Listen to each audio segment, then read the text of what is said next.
예, 김종일 목사입니다. 제가 오늘 여러분과 같이 나눌 책은 잊혀진 교회의 길 50분의 끝장정리.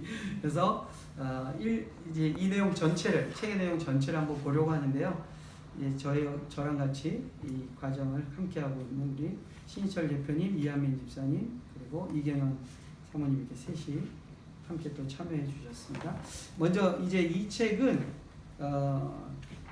제가 좀 50분 안에 끝내드리기 위해서 과감하게 앞뒤 부분을 제가 빼도 되겠다라고 하는 부분을 생략하는 게요. 1페이지부터 149페이지까지 내용입니다. 1페이지부터 149페이지까지 내용은 서론과 이 책의 핵심 내용이 기록되게 된 배경을 설명하고 있습니다. 그래서 이 책에서 이 앞부분은 제가 간단하게 설명을 하고 그냥 넘어가는 걸로 하겠습니다. 그 다음에 뒤로는 어디서부터 또 해당이 되냐면 424페이지서부터입니다. 네, 다시 한번 말씀드리면 처음부터 149페이지까지를 안 다루고 뒤에는 424페이지서부터 아펜딕스는 어차피 뒤에 참고 쪽이 부록이니까요. 그럼 딱 떼시면 여러분 보시면 책이 그래요. 요 안의 내용을 제가 다루겠다라고 이해하시면 되겠습니다. 다시 한번 149부터 424까지. 사모님 한번 체크해 보시면 424. 그러면 이렇게 보시면 만만해지죠, 책이. 네. 그러면 이걸 한번 도전해 볼 수 있겠다. 네, 그래서 요 내용이 사실은 이 책에서의 본론에 해당되는 내용이다 라고 생각하시면 돼요. 그러니까 책이 두껍다고 포기하지 마시고 어려울 때는 핵심만 딱 찝으면 되니까 그러면 요 안에 내용을 보는데 요 안에 내용이 뭐로 어떻게 구성되냐 6가지로 구성되어 있습니다. 6가지를 다루는 게 이 책에서 말하고자 하는 핵심이다 하시면 됩니다. 자, 그러면 6가지는 제가 PPT로 하나씩 설명을 해드릴 테니까 걱정하지 마시고, 자 이제는 그러면 책의 앞부분 1페이지부터 144페이지까지의 내용이 무엇이냐, 요거를 제가 149페이지까지 내용을 잠깐 설명을 해드릴게요. 149페이지까지 내용 뭐냐면 이분이 잊혀진 교회의 길이 왜 의미가 있냐면 이분은 교회 성장학에서 관점으로 보면 성공한 목회자예요. 그러니까 목회를 잘했어요. 여기서 잘했다는 말은 뭐냐? 대형 교회를 만든 사람이에요. 이분이 실력이 없거나 그쪽으로 말하면 재주가 없어서 뭐 이상한 교회를 하는 게 아니라 교회 성장학적으로 보면 성공한 교회를 개척한 분이에요. 그게 이제 앞에 내용이 나옵니다. 그래서 이분이 원래 이제 남아공에서 공부를 하고 호주에서 개척을 한 우리로 말하면 교단인 그리스도의 교회 처치 오브 크라이스트의 목회자인데 원래 젊었을 때 이제 히피 생활도 하고 사모님도 그런 분이었는데 이제 회심을 하고 목회자가 돼서 교회를 개척을 했어요. 굉장히 교회가 성공적으로 성장을 했어요. 근데 어느 순간 이분이 의문을 가진 거예요. 우리 교회가 이렇게 성장했는데 이게 지금 맞냐? 제대로 가는 거냐에 대한 회의를 갖게 됩니다. 그러니까 이게 굉장히 중요한 터닝 포인트죠. 우리가 왜 잘 될 때는 자기들이 잘 되는 것에 대해서 반성하거나 의문을 가하지 않잖아요. 근데 이분은 거기에 의문을 던졌다는 게 중요한 거예요. 잘 되고 있는데 문제가 있다라고 느낀 거죠. 그 문제의 핵심 중에 핵심은 뭐였냐면 멤버십이 바뀐 거예요. 구성원이. 그러니까 성장을 했는데 구성원이 바뀐 게 어떻게 바뀌냐? 시작할 때는 완전 하층민들이 모였어요. 교회가. 마약쟁이들, 깜빵 갔다 온 사람들, 그 다음에 도시 불안하들 이런 사람들하고 교회 개척을 했거든요.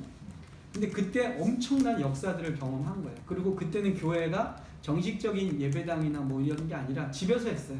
그 뒷마당에서 오후에 식사 모임하고.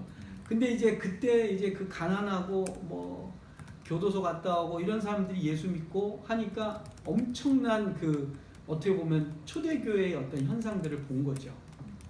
그러면서 폭발적으로 교회가 성장하는데 지금 딱 보니까 교회는 엄청 커졌는데 그 사람들은 다 교회에 없는 거예요. 네. 그럼 어떻게 됐냐? 중산층이 다 자리를 잡고 있는 거예요. 우리 같으면 이거를 감사의 제목으로 여길 텐데 이 목사님은 이걸 문제라고 본 거예요. 네. 그리고 교회가 어느 순간서부터 초대교회의 모습이 아니라 조직과 제도로 움직여가는 거예요. 거기에 대한 의문을 품으면서 왜 우리 교회가 이렇게 바뀌었는가, 그리고 우리 교회가 초기에 그 놀라운 성령의 역사와 초대교회에 보여줬던 그 유사한 능력들이 나타나는 게 왜 사라졌는가에 대해서 더 큰 문제의식을 느낀 거죠. 그러면서 자신의 교회를 다시 리셋해야 되겠다 해가지고 과감하게 초대 그 자신들의 교회 초기의 모습으로 되돌아가기로 작정을 합니다. 그거는 사실은 오늘날 한국의 대형교회 목회자들은 꿈도 못 꿀 일이고 감히 시도하려고 하지 않죠. 그냥 이걸로 잘 마무리하거나 지금 이렇게 성장한 걸 오히려 성공의 하나의 샘플로 보여야 되는데, 알라너 씨는 그게 잘못됐다고 느낀 거예요. 그 느끼게 된 두 가지의 근거는 뭐냐면, 첫 번째는 사도행전의 초대교회와 다르다. 지금 나의 교회는. 두 번째, 중국의 지하교회와 지금 내가 하는 교회는 다르다. 라는 거였어요. 그래서 다시 초기 원래 교회의 모습으로 돌아가야 된다 하면서 이분이 이제 고민한 게 뭐냐면, 무언가 교회가 우리가 원래 성령께서 하나님이 교회에 심어주신 것들을 우리가 잃어버리고 가는 것을 성장이라고 말하지 않는가에 대한 반성. 그러면서 이분이 이제 자신의 목회의 패러다임이 완전히 바뀌고, 그러면서 찾아낸 개념이 이제 이 미셔널 처치, 미셔널 무브먼트예요. 교회가 갖고 있는 선교적 특징을 회복하자. 그리고 교회는 선교하는 공동체다. 라는, 선교하는 공동체라는 건 뭐냐면 이제 아웃고잉 하는 거죠. 그러니까 계속 내부로 끌어들이는, 그리고 사람과 자원과 역량을 끌어모아서 내부를 키우는 교회가 아니라 세상 속으로 하나님의 나라를 확장시켜 나가는 역할로서의 교회의 바깥으로 나가는 선교적 삶을 사는 교회로서의 모습을 이제 교회론이 근본적으로 바뀌어요. 그러면서 이제 그 이분의 이제 이후의 사역은 철저한 선교적 교회를 개척하는 일, 그런 교회를 돕는 일을 하면서 자기가 그동안 자기 교회 내부에서 고민했던 것을 정리합니다. 그래서 만들어진 게 바로 이 교지에서 말하는 그 다음 페이지에 나오는 MDNA예요. 뭐냐면 교회는 교회라는 공동체는 성령께서 심어준 DNA가 있다는 거예요. 그 DNA가 뭐냐면 이걸 MDNA라고 불러요. 그래서 이 MDNA 뭐냐면 운동성이에요. 무브먼트. 그러니까 이거를 이제 다른 말로 말하면 이제 사도적 특성이라고도 말하는데요. 이 DNA가 실제로 막 활발하게 일어나면 그 공동체는 어떤 특별한 비범한 능력이 나오냐면 사도적 비범함이 나온다는 거예요. 그걸 사도적 특성이라고 이제 부릅니다. 그래서 이 MDNA를 구성하는 6개의 인자를 설명합니다. 그게 지금 제가 PPT에 나오는 그 6개. 그게 바로 요 중간에 나오는 본문의 각각의 챕터에 해당이 되는 거죠. 네.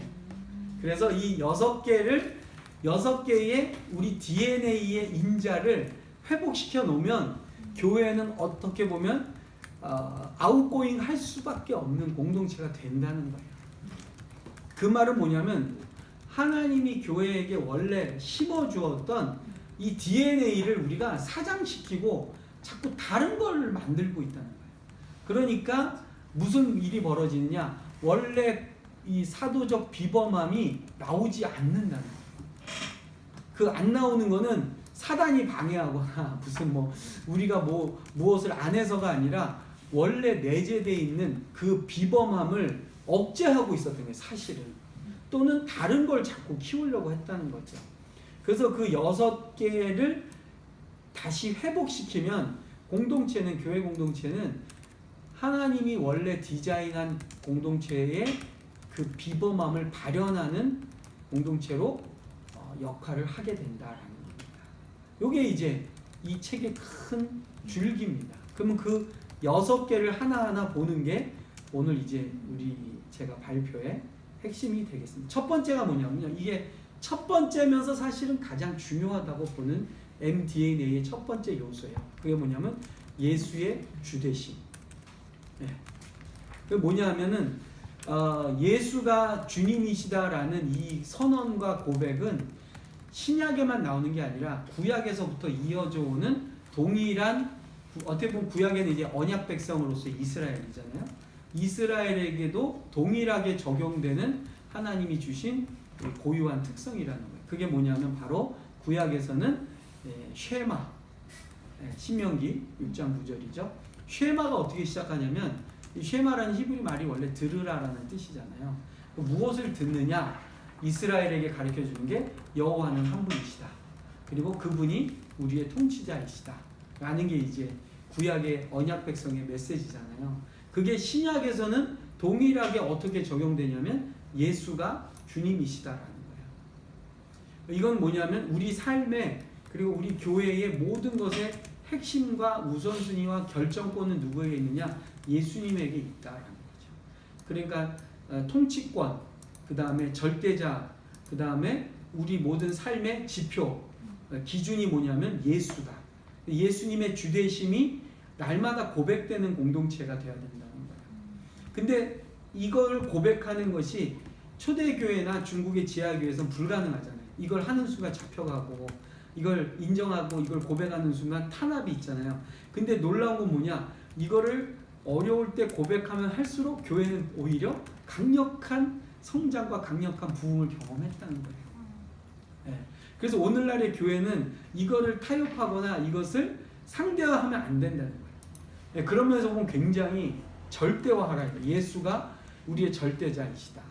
그래서 이 구약에서 이스라엘 백성이나 신약의 초대교회가 주어진 상황이 비슷하다는 거예요. 가나안의 문화나 종교도 다신 문화고, 초대교회도 다신 숭배의 사회 속에서 이 공동체는 어떠냐면 유일신을 이제 선포했다는 거죠. 예수가 주요 그리스도이시다. 그 다음에 야훼만이 우리의 하나님이시다.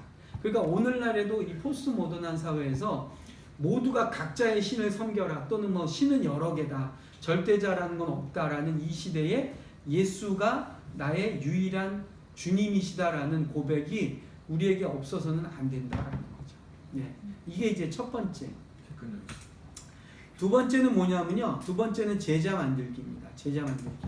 근데 이제 제자 만들기가 왜 중요하냐면, 뭐 우리가 다 제자 훈련 하잖아요. 근데 이제 이 저자 알라노 씨가 말하는 제자 만들기는 이제 제자로 삼아야 될 이 성도들의 현재 문제를 먼저 정확하게 보라는 거예요. 왜냐하면 이 사람들은 제자가 되고 싶지 않아요. 오늘날의 교회에 모인 사람들은 제자의 삶을 살려고 작정하고 온 사람들이 별로 없다는 거지. 왜냐하면 첫 번째는 우리가 그렇게 요청하지도 않았고, 두 번째 뭐냐면 쉽게 예수를 믿는 방법을 자꾸 가르쳤다는 거예요. 교회가 예수를 쉽게 믿는 방법. 그게 이제 극단으로 가면 어떻게 되느냐? 이 사람들은 제자로 온 게 아니라 소비자로 왔다. 뭐냐면 종교 소비자. 그러니까 소비자의 특징은 뭐냐면 소비자가 왕이 되는 거예요. 그러니까 예수님이 왕이 아니라 소비자가 왕인 거죠. 그러니까 소비주의의 극단은 뭐냐면 더 싸고 더 좋은 데로 얼마든지 옮겨갈 수 있다는 거죠. 그러니까 교회를 옮기는데도 아무런 거리낌이 없어요. 그러니까 더 좋은 설교가 있으면 저 사람 설교를 듣고, 더 좋은 성가대가 있으면 거기를 가고, 젊은 애들은 더 예쁜 여자애들이 많은 교회로 기꺼이 교회를 옮기고, 물 좋은 곳을 찾아다니는 우리 한국 교회에 얼마 전까지 유행했던 안개 공동체. 안개처럼 왔다 사라지는 한 5,000명에서 6,000명이 몇 개의 대형 교회를 옮겨 다닌대잖아요. 그게 뭐냐면 바로 이 소비주의. 사실 오늘날 이제 유튜브 설교나 이런 것도 어떻게 보면 소비주의예요. 그러니까 내 귀를 즐겁게 하고 나의 신앙적인 어떠한 만족감을 주는 것은 찾아가는데, 내가 제자가 된다는 것에 대해서는 관심이 없는 거죠. 두 번째는 뭐냐면, 오늘날까지 우리가 가지고 있던 교회의 제자 훈련의 약점은 뭐냐면 머리로 가르치는 제자라는 거예요. 그러니까 이론으로, 책으로. 그 다음에 개념으로. 예. 그런 제자 훈련은 사실은 교회가 갖고 있던 방식이 아니라는 거예요. 그러니까 지금 왜 교회 안에서 제자가 안 나오느냐? 잘못 가르치고 있던 거예요. 어떻게? 잘못된 방법으로. 그 다음에 잘못된 메시지를. 그러니까 메시지와 방법 자체가 잘못되어 있기 때문에 제자가 안 나온다는 거예요. 그러면은 어떻게 가르쳐야 되느냐? 방법론에 있어서 이 사람은 뭐냐면 제자를 만드는 가장 좋은 방법은 뭐냐면 보여주는 거예요. 네. 이거라고 말해주고 가르쳐주는 게 아니라 실제를 보여주는 거예요. 구현하는 거예요. 구현. 네, 구현. 그러니까 오늘날의 이제 신학교나 뭐 우리 교회에서 교육의 가장 큰 문제는 뭐냐면 구현해주지 않는다는 거예요. 보여주질 않고 말로 가르쳐주고 그림으로 가르쳐주고 누구의 이론을 자꾸 전수하는데 그렇게 해가지고 제자가 나오지 않아요. 왜냐하면 예수님이나 바울이나 모든 성경의 제자를 만들어내신 분들의 특징이 뭐냐면 실제로 보여줬다. 보여줬다. 그러니까 지금의 제자 훈련에서의 가장 실패는 뭐냐면 머리로는 아는데 할 줄을 모르는 거죠. 살아낼 줄을 모르는 거예요. 이 제자 훈련. 그래서 초대교회는 어땠느냐 보면 초대교회는 성경책도 없었어요. 사실은 구약밖에 없었잖아요. 근데 구약은 유대인들도 가지고 있었잖아요. 초대교회는 아직 성경책이 완성되기 전이잖아요. 그러니까 구전으로 구전. 어떻게 보면 그 다음에 직접 사도가 와서 말을 해주고. 근데 어떻게 폭발적으로 그렇게 교회가 막 만들어졌느냐? 그렇게 살아나는 사도들이 보여줬다. 사는 방식을. 그 다음에 초대교회 성도들이 그렇게 사는 거죠. 말씀대로. 그러니까 오늘날에도 제자를 만드는 가장 놀라운 그리고 가장 빠른 방식이 뭐냐? 살면 돼. 근데 이게 평안하고 안전한 시대에서는 잘 못 느껴요. 근데 핍박이 있고 고난이 있을 때는 왜냐하면 그 고난에도 불구하고 그렇게 살아야 되잖아요. 예. 근데 그게 오히려 강력한 제자를 만드는 도구가 된다라는 사실입니다. 그 다음에 이제 세 번째가 뭐냐면 선교적, 성육신적 삶의 모습이에요. 뭐냐면 이 초대교회의 특징은 뭐냐면 이 복음이라는 것이 어떻게 전달되고 어떻게 보여지느냐 할 때에 이 두 가지 말이 나오잖아요. 하나는 미셔널하다.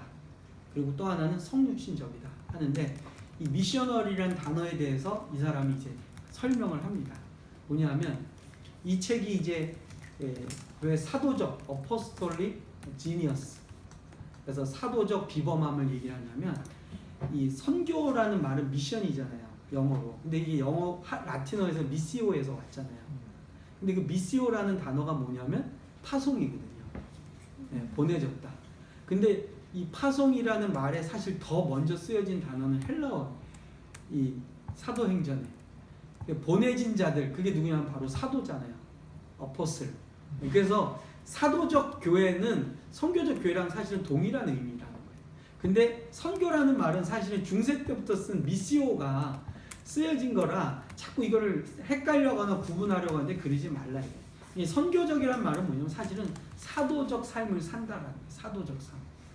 그 사도적 삶이라는 건 여기서 이제 주의를 기울이는 게 신사도 운동하고는 다르다.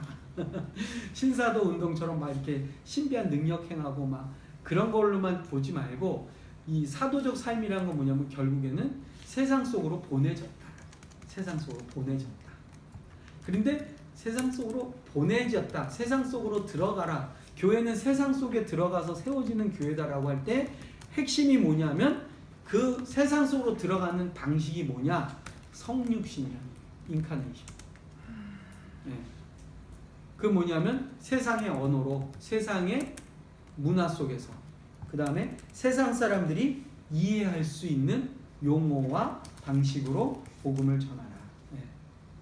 근데 이게 왜 어렵냐면은 여기서도 통계가 나오는데 미국의 대부분의 교회가 뭐 여러 가지 예배 방식 또 여러 가지 전도 프로그램 있잖아요. 이게 대상이 누구냐면 거의가 교회를 한번 다녔거나 또는 교회에 대해서 아는 사람. 그게 미국 전 인구의 한 40%래요. 근데 미국의 교회들이 세우는 모든 전략이 사실 이 40%에게 맞춰져 있대요. 나머지 60%는 뭐냐? 교회를 한 번도 안 가보거나 교회에 대해서 반감을 갖고 있거나 교회와 상관없이 사는 사람을 위한 전략은 제로. 그러니까 우리가 하는 모든 선교적인 전략과 선교적인 어떤 구상이 세상과는 사실상 아무 관계없는 걸 하고 있다는 거예요. 그러니까 성육신이 아직 안 하고 있는 거예요. 말은 성육신인데. 그러니까 우리가 예를 들어서 우리 선교단체로서 교회로서 우리가 대상을 누구를 생각하냐고 막 개발하고 만드는 걸 가만 보면 교회 한 번도 안 다닌 사람들이 전혀 모르는 단어를 쓰는 거예요. 그 사람들은 전혀 이해할 수 없는 어떤 이야기를 하는 거예요. 그러니까 우리가 막 전도를 한다고 하지만 우리가 말하는 내용과 우리가 만들어낸 프로그램이나 모든 것들이 교회를 어느 정도 알고 있는 사람들을 전제해 거예요. 우리도 모르는 사이에. 그러니까 언리치드가 전혀 이해할 수 없는 걸 우리가 복음이라고 전하고 있다는 거예요. 그러니까 그런 면에서 뭐냐면 예수님의 성육신과 너무 달라요. 예수님은 완전히 그 인간이 이해할 수 있는 수준까지 복음을 성육신화 하셨다는 거죠. 왜냐하면 본인이 인간이 되셨으니까. 그래서 우리의 이 미시오데이, 이 하나님의 선교의 핵심은 뭐냐면 이 세상에 완전히 인카네이션, 성육신하는 방식으로. 그래서 이제 여기 이제 재미있는 표현으로 하나 나오는 게 뭐가 있냐면요. 재채기예요, 재채기. 이게 요즘 또 코로나의 상황 속에서 놀라운 사실 여러분 아시잖아요. 왜 마스크를 하느냐가 재채기가 어마어마한 전염의 이 힘이 있잖아요. 이 재채기 한 번이 뭐 몇 미터를 날아간다 그러잖아요. 뭐냐면 여기서 뭐 이거 그런 걸 알고 쓴 책은 아닌데 여기 이런 표현이 있어요. 175페이지에 보면 재채기 은유로 돌아가서 맨 위에 보면 처음에 애취하고 재채기가 나오려고 할 때 입을 틀어막고 재채기를 못하게 하는 꼴이다.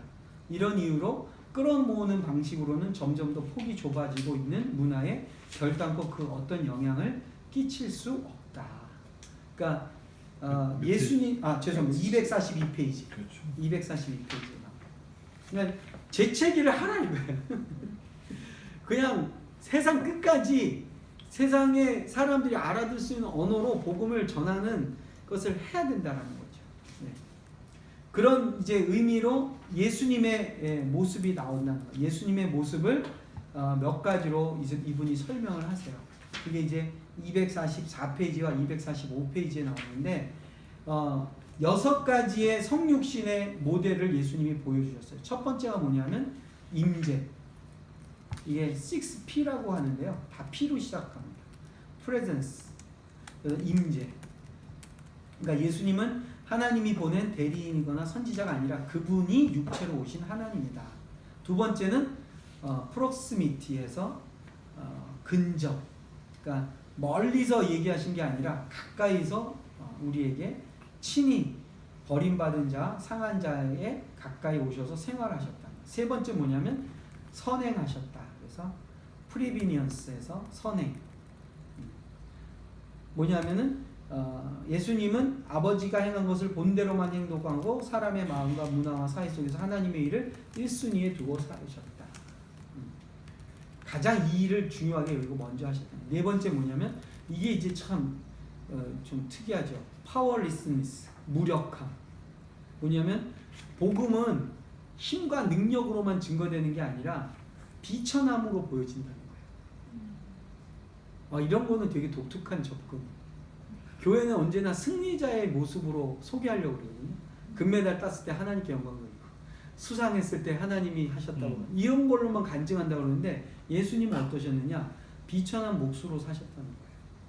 그분은 환호성과 레이저쇼로 우리를 놀라게 하지 않으시고 자신의 본분인 메시아 사역을 하기 전에 갈릴리 촌락에서 비천한 몫으로 30년 동안 지냈다. 그러니까 사랑과 겸손이 얼마나 하나님의 본성을 반영하는 것인가를 알아야 됩니다. 그 다음에 이제 다섯 번째가 연민, 패션, 고난받는 모습. 그러니까 성육신의 그 중요한 특징 중에 하나가 무력과 연민이에요. 연민이라는 거는 그 위치로 같이 내려가야 이게 느껴지는 거잖아요. 아픔과 고통 이런 것들은 본인이 안 느끼면서 느끼는 척 할 수는 없다는 거예요. 그러니까 교회는 아파하지 않고 고통을 받지 않으면서 또 그걸 안 받고 고통 안 받는 게 하나님의 축복이라고 말하는 거는 성육신이 아니라는 거지. 네. 그거는 끌어모으는 교회예요. 이 성육신하는 교회는 뭐냐면 아파하는 현장에 가서 우리도 아파야 된다는 거예요. 우리는 안 아프면서 아픈 사람 도와주고는 싶어. 우리는 건강한 상태로 아픈 사람을 도와주거나 우리는 부자가 됐는데 가난한 사람을 도와주는 걸 복음이라고 생각하는데 예수님 그러지 않았다는 거예요. 예수님도 직접 그 아픈 자리로 내려와. 왜냐? 십자가가 뭐예요? 십자가는 죽음이잖아요. 예수가 십자가를 졌다는 거는 근데 예수님이 교회한테도 우리에게도 너희도 십자가를 지고 나를 따르라 했잖아요. 그러니까 성육신의 마지막은 아파야 돼요, 사실은. 우리도 가난해져야 되는 게 맞아요. 근데 이제 이런 거는 성육신 안 하려고 하지. 네, 그 다음에 마지막 이제 선포예요. 하나님의 임재는 모든 인간에게 경외심을 갖게 할 뿐 아니라 통치를 예고하고 사람들에게 회개와 믿음으로 응답할 것을 요청한다. 그래서 성육신은 이러한 것들이 우리 안에 이제 실제로 이제 일어나야 된다는 것을 말하고 있습니다. 자, 그 다음에 네 번째가 뭐냐면 이게 이제 이 책에서 아주 중요하게 여기는 컨셉인 경계성과 커뮤니타스입니다. 경계성과 커뮤니타스. 뭐냐면 그 mDNA의 가장 여기서 아주 포인트가 되는 건데요. 이 선교적 교회의 특징 중에 하나는 뭐냐면 리미날리티.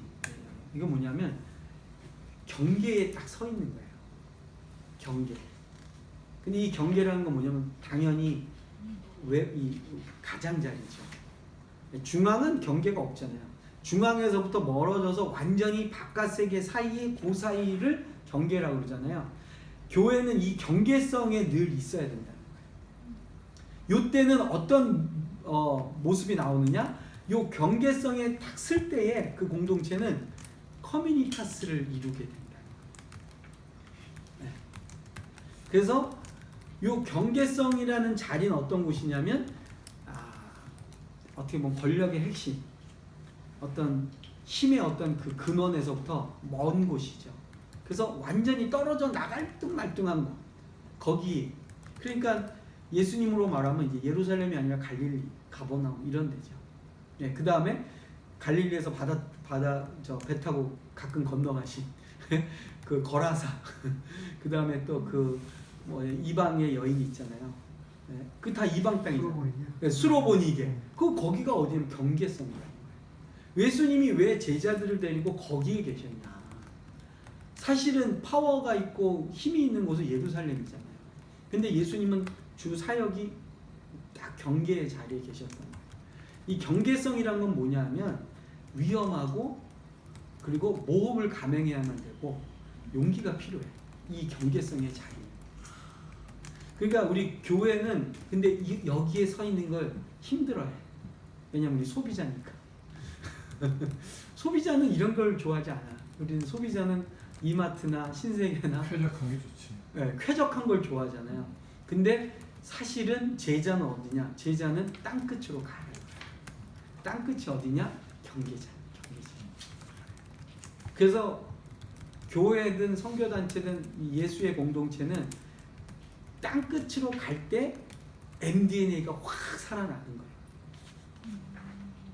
그러니까 막 안전하고 편안하고 더 좋은 거를 따지는 자리에서 뭐 복음 얘기하고 뭐 회심 얘기하고 선교하는 죄송한 얘기들 다 구라다 이거든요. 왜? 그 자리는 그런 게 나오질 않아요. 아무리 그러니까 헛짓하는 거예요, 사실은. 컨텍스트가 그런 자리에 가면 말 안 해도 나와요. 그 나오는 게 뭐냐면 커뮤니타스인데 요 커뮤니타스가 뭐냐면 경계라는 위험한 자리에서 나오는 강력한 결속력이에요. 그래서 이거를 커뮤니티와 대비되는 커뮤니타스라고 부르는 거예요. 요 공동체성은 뭐냐? 엄청난 결집력이 생깁니다. 그 다음에 자발적 헌신이 나와요. 이거는 뭐 시키고 말고가 아니에요. 왜? 안 그러면 죽으니까. 네, 살기 위해서라도 힘을 모으는 거예요. 그 다음에 여기서는 어떠냐? 대장과 뭐 부하와 신하와 이런 게 없어요. 다 같이 함께 힘을 모으는 거예요. 네. 그리고 이 위기를 뚫고 나가자. 이제 이 이론을 어디서 이 알란 호시가 빌려오냐면 그 빅터 터너라는 그 영국의 사회학자가 이걸 찾아냈어요. 어디서 찾아냈냐면 아프리카의 그 부족들을 조사를 했거든요. 그게 이제 나오는데 그 가봤더니 재밌는 게 뭐냐면 이제 남자아이들이 어느 정도 자라면 애들을 모아가지고 어느 날 밤에 보쌈을 하는 거예요. 아버지들이 애들을 다 싣고서는 저 마을 바깥으로 나가요. 그래서 그냥 거기다 던져놔요. 그리고 옵니다. 그 이제 애들 울고불고 난리 나겠죠. 거기 남자애들이 지들끼리 모여 있는 거예요. 그리고 이제 어른들이 돌아가면서 한 명씩 멀리서 망을 봐요. 그러니까 죽지는 않아야 되니까. 죽으면 큰일 나니까. 그 대신 자기들끼리 거기서 살아남게 하는 거예요. 네. 그러면 이제 애들이 처음에는 막 울고불고 하다가 집으로 돌아갈 방법도 모르고 한밤에 거기 던져졌으니까 모르는 곳에. 그러니까 얘네들이 그때부터 어떻게 하느냐? 자기들끼리 생존할 수 있는 방법을 찾아내는 거예요. 그러면서 사냥하는 것도 자기들이 배우고 뭐 그 다음에 먹어도 되는 거 안 되는 거 음식도 가리고 집도 짓고 하면서 이 아이들이 자기들끼리 생존하는 법을 막 터득해내는 거예요. 네. 그러다가 이제 뭐 정 안 될 때도 있잖아요. 그러면 이제 그 지켜보던 어른이 가서 한 번 도와주고 또 나와요. 그래서 일정 기간에 이 아이들이 거기서 완전히 이제 그 상황을 극복하는 모든 것들을 터득하고 공동체, 그러니까 서로 도와주고 협업하고 이러면서 살아남게 된 것을 딱 확인했을 때 걔네들을 다 데리고 이제 마을로 돌아오는 날이 성인식을 하는 날이에요. 그러니까 이 마을의 전통은 뭐냐? 모든 이 마을의 남자들은 어릴 때 한번 경계성에 나갔다 오는 거예요. 그러면서 자기들만의 생존 방식을 터득하고 그 마을의 공동체성을 거기서 어릴 때 배우고, 그러니까 이제 그 기억이 있는 거죠. DNA 속에 그걸 넣어놓는 거예요. 이 부족은. 이거를 이 사회학자가 보면서 경계성과 커뮤니타스라는, 근데 이게 우리 인간 사회 속에 보면 다른 형태로 다 있다는 거예요. 조직 속이나 국가나 민족구에 보면 경계성으로 갔다가는 거기서 살아남은 사람들이 다시 중앙으로 오면서 사회를 바꿔나간다. 그래서 항상 경계성으로 한번 나갔다가 들어온 사람들이, 그래서 변화는 외부에서부터 온다고 그러잖아요. 가장자리에서부터 변화가 안으로 들어가지 안에서 바깥으로 나오는 변화와 개혁은 없다는 거예요. 그래서 교회는 어떤 게 교회냐? 나를 위한 공동체냐, 공동체를 위한 나냐를 생각하라. 근데 그동안 우리가 모든 대부분의 교회의 특징이 뭐냐면 나를 위한 교회잖아요. 교회가 나를 위해 뭘 해주냐? 내가 이 교회 가면 나에게 무슨 유익이 있냐? 네. 근데 교회는 사실 그런 곳이 아니에요. 교회는 내가 가서 어떤 교회에 도움을 줄 수 있을까? 내가 이 교회에서 어떻게 기여할까? 내가 무엇을 봉사하고 희생함으로 우리 공동체가 살아날 수 있을까를 생각하는 게 교회라는 거예요. 왜냐? 초대교회는 그랬다는 거죠. 왜냐하면 초대교회 멤버가 된다는 것 자체가 경계성으로 가는 거예요. 권력으로부터 멀어지고 특혜로부터 사라지고 모든 자기들의 조건들을 다 포기하고, 근데 놀라운 건 뭐냐면 거기 딱 들어가면 커뮤니타스가 일어나는 거예요. 이게 이제 네 번째의 DNA입니다. 네, 그래서 나를 위한 공동체냐, 공동체를 위한 나냐. 그리고 경계성과 커뮤니타스에는 모험과 위험과 용기가 필요하다. 오늘은 교회는 이런 거 없어요. 모험하라는 말도 안 하고요. 모험할 만한 일을 하지를 않죠, 교회는. 위험한 일도 안 해요. 왜? 교회 메시지나 교회의 던지는 어떤 교회의 내용을 잘 들어보면 안전. 그 다음에 평안. 네. 그 다음에 안락함. 행복. 이런 거 얘기해요, 요즘 교회는. 근데 초대교회는 그런 거 아니에요. 초대교회는 교회 멤버십 되는 것 자체가 위험한 일. 그래서 세례나 회심의 절차가 되게 까다로웠다는 거예요. 오늘날은 그걸 까다로울 이유가 없죠. 네. 그냥 오면 다 웰컴하니까. 그 다음에 이제 다섯 번째가 뭐냐면, 이제 초대교회가 가지고 있던 이 5가지의 리더십이 있었다. 초대교회는. 이게 이제 교회가 이 5가지의 리더십이 개발돼야 된다. 그 뭐냐면 사도적 은사, 선지자적 은사, 복음 증거자, 목자와 교사. 그래서 이 중에서 이제 특별히 이분이 강조하는 거 뭐냐면 사도적 은사와 선지자적 은사예요. 근데 잘 보면 오늘날 교회에 이 2가지가 없어요. 사실. 여러분 잘 생각해 보시면 뭐가 없냐면 사도적 은사를 가진 사람들의 역할이 없고 또 하나는 선지자적 메시지나 선지자적 말씀을 안 들으려고 하죠. 그건 힘드니까. 왜냐하면 이 두 역할의 특징이 뭐냐면 공동체를 자꾸 경계성으로 밀어내는 역할이에요. 땅끝으로 가라고. 사도나 선지자의 특징이 뭐냐면 초대 사도행전 보세요. 안디옥 교회의 특징은 뭐냐면 안디옥 교회가 세워져서 든든히 세워지고 나니까 그 다음에 선교를 위해서 보내죠. 누가 갑니까? 바울과 바나바. 그 두 분이 그 안디옥 교회에서 역할은 뭐였을까요? 그때까지 담임 아니었어요? 요즘으로 하면 담임 목사예요. 오늘날의 한국교회 담임 목사들이 선교사로 가보세요. 담임 목사님들이 교회를 개척해보세요. 교회 다 바뀌어요. 근데 네가 가라 하와이. 주님 내가 여기 있사오니 죄를 보내소서. 그러니까 사실은 교회가 왜 힘이 없냐, 교회가 왜 영향력을 못 미치냐, 사도가 사도적 삶을 안 사는 거야. 선지자가 주로 있던 곳이 어디입니까? 여러분 구약의 선지자 세례 요한의 장소 광야, 그죠? 먹던 음식 메뚜기야 속점, 옷, 약대터로 이거 안 하거든. 이런 사람들은 우리가 교회에서 막 멀리하고, 이런 분들은 이제 교회 언저리에 있고 또는 교회 바깥에서 다른 운동하고 있고, 교회가 이런 사람들의 메시지를 안 듣는 거예요. 그러니까 오늘날의 교회의 가장 큰 힘은 어디에 있냐면 목자한테 있잖아요. 이게 오늘날 말하면 목사. 근데 여기서 이 오중직 중에 목자의 특징이 뭐냐면 듣는 사람이거든요. 듣는 사람. 양의 음성을 듣는 게 목자. 그 다음에 돌봄이잖아요. 그래서 오늘 현대교회가 목사의 역할이 자꾸 커지는 건 뭐냐? 소비자를 돌봐줘야 돼. 소비자를 돌보고 어떻게든 우리 마켓에서 안 떠나도록 서비스를 제공하고. 그러니까 이게 어떻게 보면 내부 지향적인 공동체지 경계성이나 커뮤니타스를 이루려고 하는 게 없다. 이게 회복돼야 됩니다. 초대교회는 이런 사람들이 교회의 중심이 될 때 강력한 어떻게 보면 재생산이 일어나고, 이 사람들 자체가 후방에 있거나 중심에 있지 않고 항상 사도적 리더십이 사이드를 다니는 거예요. 계속해서 운동을 일으켜내는 거예요.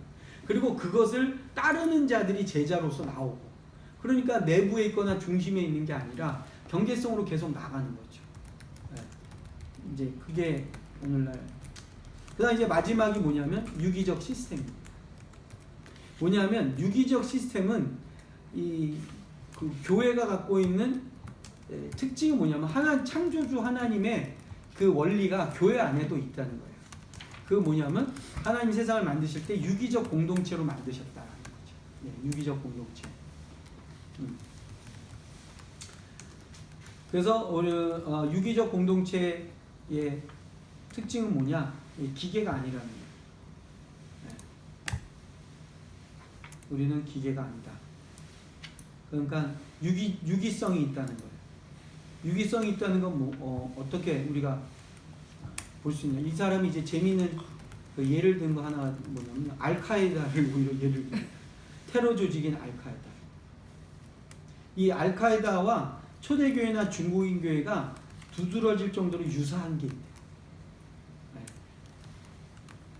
그게 뭐냐면 397페이지 나오는데, 각각 사안은 명백히 달라도 부분적이나마 두 경우 모두 효과적인 구조를 갖추고 있고 거기서 벗어나는 것은 불가능하다. 그러면서 이 지하드에 참여한 자들은 그것을 박해로 정의하고 그 메시지를 널리 보급하며 IS와 같은 여타의 운동들을 새롭게 일으키고 있다.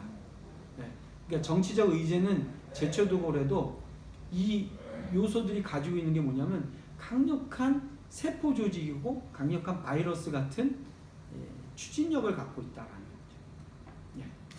그게 뭐냐? 이게 사실 생명체라는 거예요. 교회는. 그래서 창조의 원리 쪽에 가지고 있는 생명체. 그 다음 이제 또 하나는 뭐냐면 유기적 시스템은 이게 오가닉하다라는 거죠. 이게 이제 6가지로 이제 이렇게 제가 정리를 해봤습니다. 시간이 거의 다 됐나요? 그죠? 그래서 요 외에 이제 뭐 이거 외에 뭐 여러 가지 또 이분이 나오는 설명도 있어요. 뭐 생명 시스템, 그 다음에 리퀴드 처치, 뭐 그 다음에 여러 가지 뭐 혼돈의 가장자리에서 서핑하라, 뭐 여러 가지 그 이론들 이렇게, 그 다음에 사도는 CEO냐 종이냐, 이게 리더십에 대한 얘기들이죠.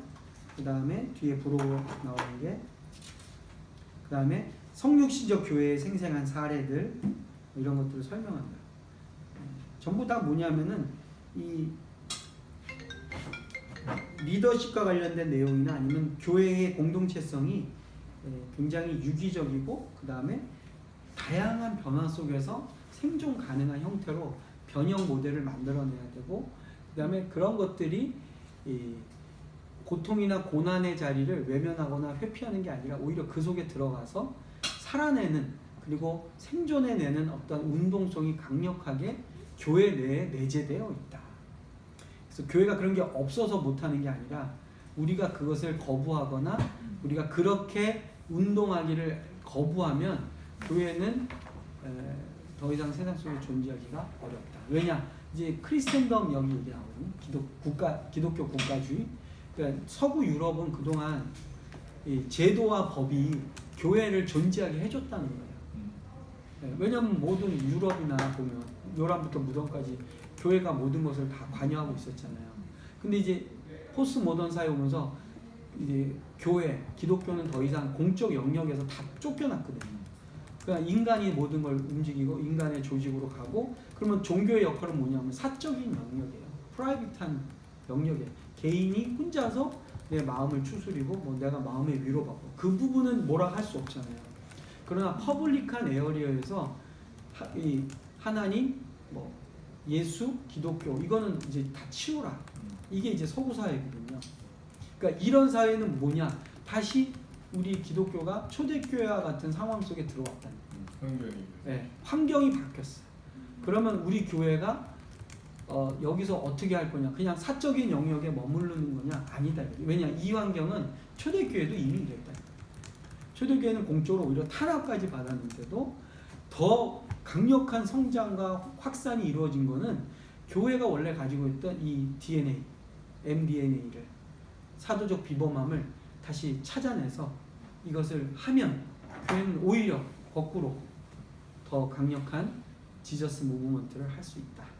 그래서 이 잊혀진 교회의 그 길을 다시 찾자 하는 게 이제 이 책의 큰 틀이라고 볼 수 있어. 짧게 마칩니다. 감사합니다. 감사합니다. 완전 질문